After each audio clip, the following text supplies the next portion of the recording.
Security forces का बन्नू के इलाके बका खेल में इंटेलिजेंस बेस्ड ऑपरेशन। फायरिंग के तबादले में 8 खारजी जहन्नम वासिल, 7 जख्मी। आईएसपीआर ने बताया फायरिंग के तबादले में मेजर आतिफ खलील 2 जवानों समेत शहीद हुए। शहदा में नाइक आजादुल्लाह और लांस नाइक गजनफर अब्बास शामिल हैं। इलाके में मुमकिना खारजी के खात्मे के लिए क्लियरेंस ऑपरेशन जारी है। 31 साला मेजर आतिफ खलील शहीद का ताल्लुक जिला संधूती आज़ाद कश्मीर से है। 36 साला नाइक आज़ादुल्लाह शहीद का ताल्लुक जिला करक और 35 साला लांस नाइक गजनफर अब्बास शहीद का ताल्लुक जिला लये से है। फोर्सेस का बलूचिस्तान के इलाके यूब में ऑपरेशन। फायरिंग के तबादले में 1 खारजी जहन्नम वासिल, 1 जख्मी हालत में गिरफ्तार। सिक्योरिटी फोर्सेस दहशतगर्दी की लानत के खात्मे के लिए पुरअज़्म हैं। बहादुर सिपाहियों की कुर्बानियां हमारे अज़्म को मजीद मजबूत करती हैं।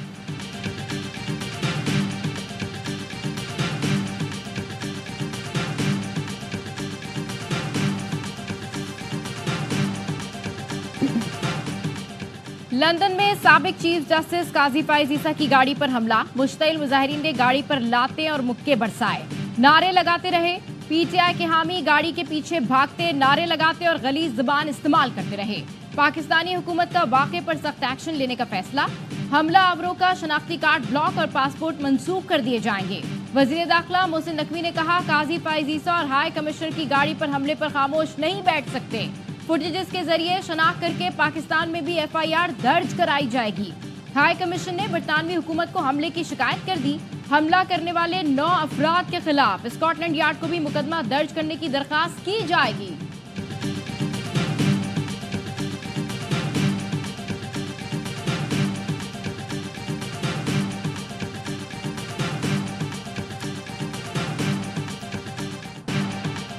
स्मॉग पर काबू पाने का मिशन। लाहौर में ग्रीन लॉकडाउन लग गया। लॉकडाउन के दौरान तामीराती कामों पर पाबंदी। चिंची रिक्शे लॉकडाउन वाले इलाकों में दाखिल नहीं होंगे। कमर्शियल जनरेटर्स पर पाबंदी। खुले मकामात पर बारबेक्यू पर रात 8 बजे के बाद नहीं होगा। शादी हॉल रात 10 बजे बंद होंगे। लॉकडाउन वाले इलाकों में पानी छिड़काव के बगैर झाड़ू लगाने पर ममानियत। पाबंदियां 4 नवंबर तक रहेंगी। Davis road, Kashmir road, Devon road, Abbott road पर शिमला पहाड़ी से गुलिस्तान सिनेमा तक पाबंदियां लागू होंगी। सीनियर सूबाई वजीर मरियम औरंगजेब कहती हैं स्पेशल बच्चों के स्कूलों में आज से छुट्टी होगी। जरूरत पड़ी तो प्राइमरी स्कूलों में भी छुट्टी पर गौर किया जाएगा।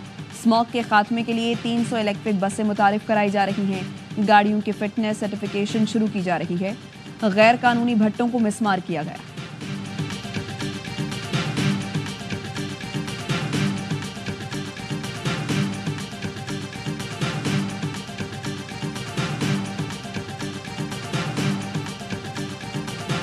जब तक दोनों पंजाब मिलकर इकदामात नहीं करेंगे हम स्मॉग से लड़ नहीं सकते। सोच रही हूँ कि इंडियन चीफ मिनिस्टर को खत लिखूं कि ये एक सियासी मसला नहीं है, ये एक इंसानी मसला है।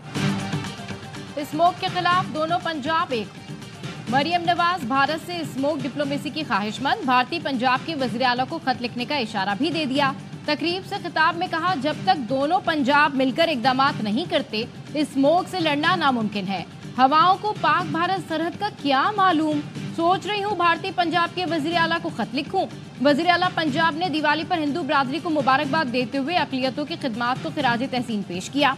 कहा अक़लियती कार्ड लॉन्च करने जा रहे हैं। 3 माह के दौरान कार्ड के जरिए अक़लियतों को 10,500 रुपए मिलेंगे।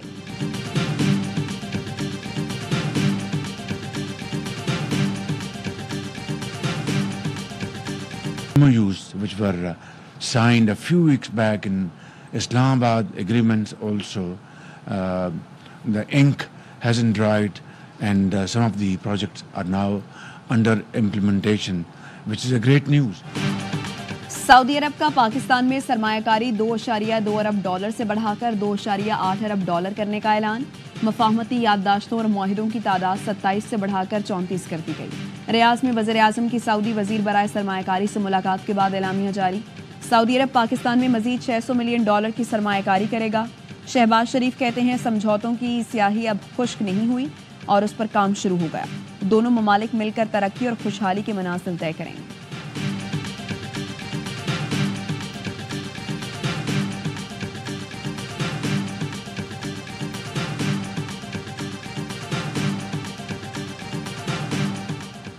वज़ीर आज़म शहबाज शरीफ कतर के 2 रोज़ा दौरे पर पहुंच गए। कतर के वज़ीर मुमलिकत ने एयरपोर्ट पर इस्तकबाल किया। शहबाज शरीफ अमीर कतर शेख तमीम बिन हम्माद अस्सानी से मुलाकात करेंगे। वजीर आजम से कतर इन्वेस्टमेंट अथॉरिटी और बिजनेसमैन एसोसिएशन के वफूद की मुलाकात होगी। तिजारत और सरमायाकारी समेत तमाम पहलुओं का जायजा लिया जाएगा। वजीर आजम शहबाज शरीफ आज सकाफती नुमाइश का भी इफ्तिताह करेंगे। वजीर आजम शहबाज शरीफ का समाजी राब्ते की वेबसाइट पर बयान, कहा कतर की क़यादत के साथ तामीरी बातचीत के मुंतजर हैं। दोनों ब्रदर मुल्कों में ताल्लुकात को मजीद फरोग देने पर बात होगी। पाकिस्तानी सकाफती विरसे को उजागर करने के लिए खुसूसी नुमाइश का इफ्तिताह भी होगा।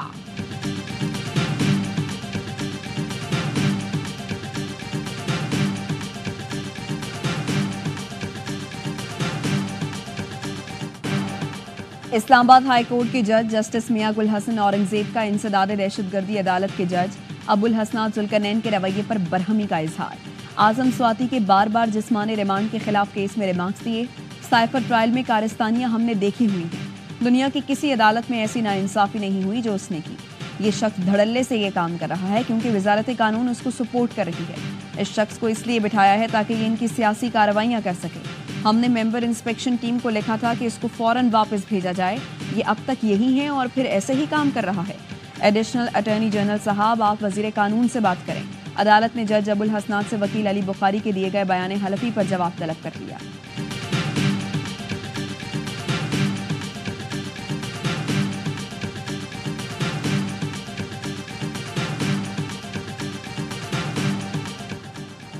मालूमात तक रिसाई के कानून को सख्ती से नाफिज किया जाए, ये हक करप्शन के खिलाफ एक किला है।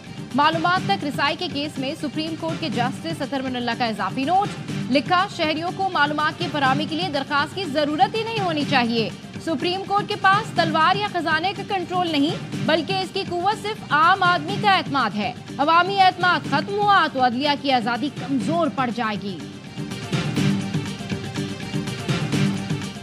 के दरमियान नफरतें पैदा की जा रही हैं। एक सूबा दूसरे सूबे पर इल्गार की बातें कर रहा है। तुम जंग छेड़ दो, कौमें लड़ती रहें, खून बहता रहे। अमरीकी पॉलिसी और उनके इशारों को समझते हैं। सूबों में नफरतें पैदा की जा रही हैं। एक सूबा दूसरे सूबे पर इल्गार की बात कर रहा है।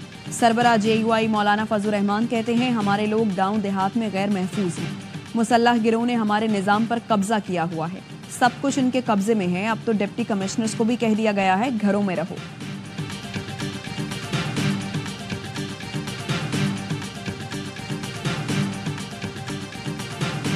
Legal proceedings against the former prime minister are matters for the Pakistani courts to decide. The allegations that the U.S. played any role in his removal from office are false. We've gone over that any number of times from this podium. अमरीकी महकमा खारजा के तर्जुमान ने फिर कह दिया, बानी PTI को हटाने में अमेरिका का कोई किरदार नहीं। मैथ्यू मिलर से सवाल किया गया था कि लतीफ खोसा कहते हैं ट्रंप इंतखाबात जीते तो बानी PTI रिहा हो जाएंगे और डोनाल्ड लू बानी PTI के खिलाफ साजिश में मुलव्विस थे। तर्जुमान का कहना था साबिक वजीर आजम के खिलाफ कानूनी कार्रवाइयां पाकिस्तानी अदालतों का मामला है, फैसला पाकिस्तानी अदालतों ने करना है। मैथ्यू मिलर से पूछा गया, कैनेडियन हुकूमत ने इल्जाम लगाया अमित शाह सिखों की कातलाना साजिश में मुलव्विस हैं, जिस पर तर्जुमान अमरीकी महकमा खारजा का जवाब था, कनाडा की तरफ से लगाए गए इल्जामात तशवीशनाक हैं।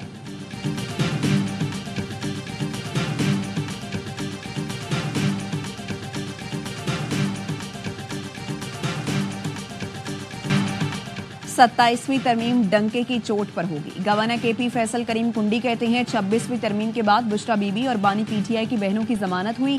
अगर इसका ट्रेल देखा जाए तो सारी दाल ही काली होगी। PTI को इन ऑर्डर रखने के लिए मॉनिटर की जरूरत थी, शायद वो मॉनिटर पेशावर आ गए।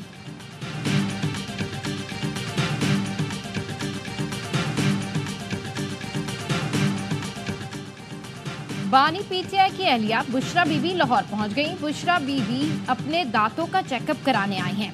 तहरीक इंसाफ की सीनियर क़यादत पार्टी अमूर में अलीमा खान की मुदाखलत से परेशान। सीनियर रहनुमाओं ने मामला बानी PTI के सामने उठा दिया। PTI रहनुमाओं का मौक़िफ़ है, अलीमा खान पार्टी रहनुमाओं से मुताल्लिक हक़ाइक़ जाने बगैर तनकीद करती हैं। जेल मुलाकातों में बानी PTI को भी मिसगाइड कर रही हैं। ज़राए के मुताबिक खैबर पख्तूनख्वा से पार्टी रहनुमा ने अलीमा खान के बाज़ राब्तों की भी शिकायत की है। बानी PTI ने रहनुमाओं से बहन के बयानात को नजरअंदाज करने का कह दिया। अलीमा खान का मौक़िफ़ है, वो भाई की रिहाई चाहती हैं, सियासत में कोई दिलचस्पी नहीं।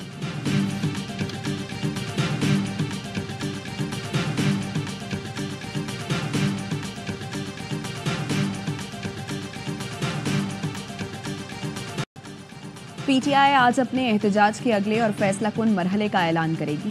सलमान अकरम राजा का ट्वीट, कहा इन तमाम लोगों को दावत देते हैं जो जमहूरियत इंसानी हुकूक के दिफा के लिए पुरज़्म हैं, जब्र के खिलाफ हमारी लड़ाई में हमारा साथ दें। बानी पीटीआई आज अज़्म और आज़ादी के निशान हैं। बानी पीटीआई जल्द रिहा होंगे। ऑपोजिशन लीडर उमर अयूब का दावा, कहा बानी पीटीआई को जेल में दिया गया खाना ठीक नहीं था जिसके बायस उन्हें कैद हुई।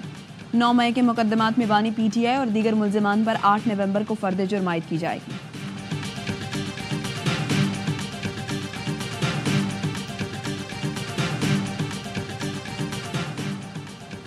पीआईए की बोली आज लगेगी। निजकारी कमीशन तैयारियां मुकम्मल कर ली। जराये का कहना है निजकारी का अमल आज दोपहर इस्लामाबाद के मुकामी होटल में शुरू होगा। तकरीब सरकारी टीवी पर बराह रास्त दिखाई जाएगी। ब्लू वर्ल्ड सिटी कंसोर्शियम के अलावा किसी और ग्रुप ने ताहाल कागजात जमा नहीं कराए। काबीना की निजकारी कमेटी से भी आज ही कौमी एयरलाइन की निजकारी की मंजूरी ली जाएगी।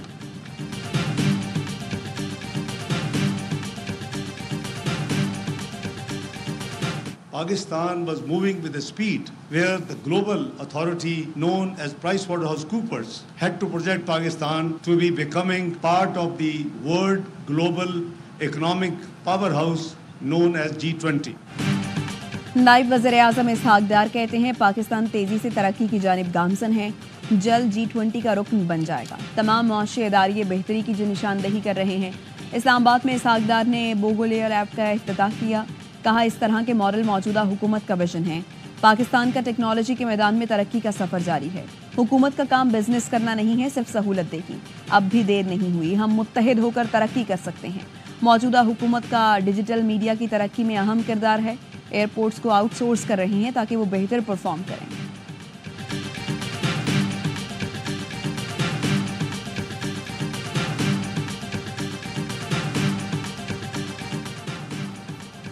रूसी नायब वज़ीर दिफा का नेवल हेडक्वार्टर्स का दौरा। Chief of the naval staff admiral Naveed Ashraf से मुलाकात की। मुलाकात में बाहिमी दिलचस्पी, पेशावराना अमूर, मैरीटाइम सिक्योरिटी सूरत हाल पर गुफ्तगू हुई। नेवल चीफ ने कहा पाकिस्तान रूस के साथ ताल्लुकात को अहमियत देता है। रूसी नायब वज़ीर दिफा ने खित्ते में पाक बहरिया की कोशिशों और बुलंद अज़ाइम का एतराफ़ किया।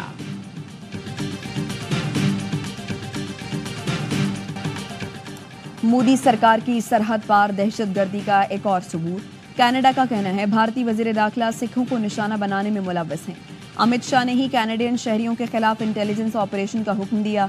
कनाडा के नायब वजीर खारजा डेविड मॉरिसन ने कौमी सलामती कमेटी में अमित शाह की घिनौने किरदार की तस्दीक कर दी। वॉशिंगटन पोस्ट ने रिपोर्ट में बताया था अमित शाह अलहदगी पसंद सिखों के खिलाफ क्रैकडाउन में शामिल थे। मॉरिसन ने कमेटी को बताया कि उन्होंने वॉशिंगटन पोस्ट को अमित शाह के किरदार की तस्दीक की थी।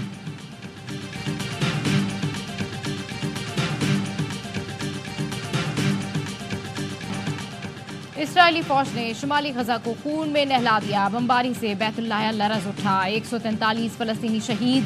26 रोज से जारी मुहासरे के बायस गजा और दवाओं की शदीद किल्लत। इस्राएली फौज की लिबनान पर बमबारी से मजीद 77 अफराद शहीद। 1 माह के दौरान हिजबुल्लाह से जमीनी लड़ाई में 33 इस्राएली फौजी मारे गए। जनूबी अफ्रीका ने इसराइल के खिलाफ मजीद जंगी जराइम के सबूत आलमी अदालत में जमा करा दिए। डोजियर में इसराइली जंगी जराइम, फलस्तीनियों की नस्लकुशी के सबूत शामिल। सऊदी अरब की मेजबानी में फलस्तीनी रियासत के क़याम के लिए नए ग्रुप का इजलास। सऊदी वज़ीर ख़ारजा शहजादा फैसल बिन फरहान ने कहा इसराइल फलस्तीनियों की नस्लकुशी कर रहा है। गजा में इंसानी सूरत हाल तबाहकुन है।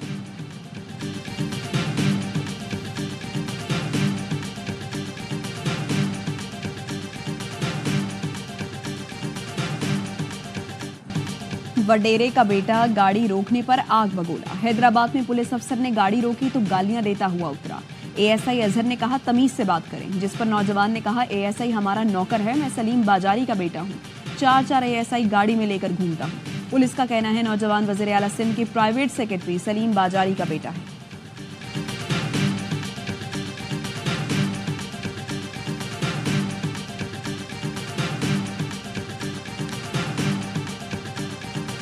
कोई भी अनरजिस्टर्ड गाड़ी सिंध में वो शोरूम से बाहर नहीं निकल सकती। पूरी दुनिया में कहीं पे नहीं है कि आप अनरजिस्टर्ड गाड़ी, वो गाड़ी बगैर रजिस्ट्रेशन की गाड़ी चल रही है। बगैर रजिस्ट्रेशन कोई गाड़ी अब बाहर नहीं निकलेगी। सिंध के सीनियर वजीर शर्जील इनाम मेमन कहते हैं कोई भी गाड़ी शोरूम और पोर्ट से रजिस्टर कराए बगैर नहीं निकल सकेगी। महकमा एक्साइज में मुतादिद इस्लाहात लेकर आए हैं। कोशिश की है कि पूरे निजाम को ऑनलाइन कर दें। शहरी घर बैठे बैठे 5 मिनट में नंबर प्लेट हासिल कर सकते हैं।